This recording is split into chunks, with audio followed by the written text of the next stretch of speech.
So these are pictures of Le Pont Neuf, which actually means the new bridge.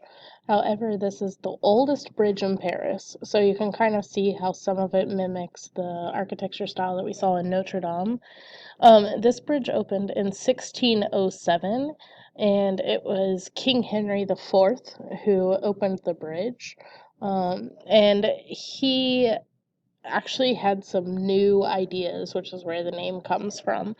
So it has a hydraulic water pump that pumps water up from the Seine and then across the bridge all the way to what was the palace at that time. That's that Luxembourg Palace that we talked about when we were talking about Louis XVI and Marie Antoinette, when they got moved into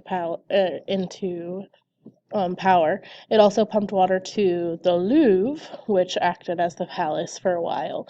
So this was a really advanced system for that time period. Like I said, the bridge was built in 1607. That hydraulic water pump was added by 1608, and it provided all the water to the Louvre, which we'll study here pretty soon. This is also the only bridge that stops at every part of the city.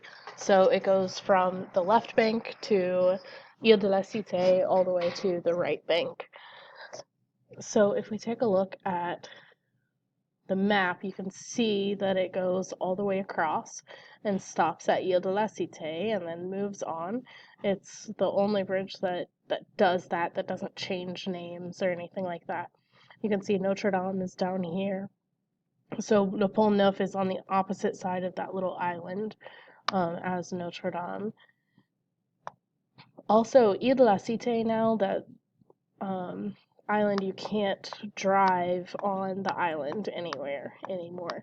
It was constantly congested and too busy.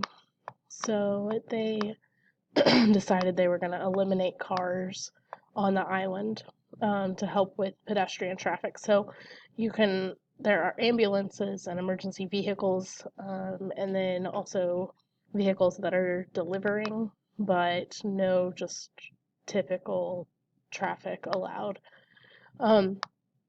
Also notice these heads on the bridge.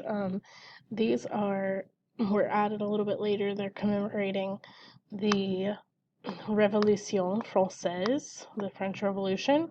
And I told you that when they would guillotine the heads off, they would roll down the hill and they would put the heads on stakes and dip them in oil and light them on fire. And so that's what these heads are, commemorating all of those people that died during the revolution, but they were added later on. I want to take you back a little bit.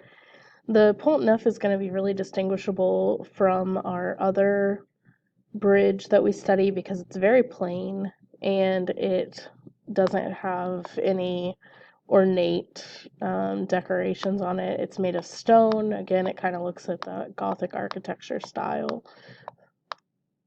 So yeah, here's what the bridge looks like on top. Not too exciting up here. And again, it's the oldest bridge in Paris. And that's it.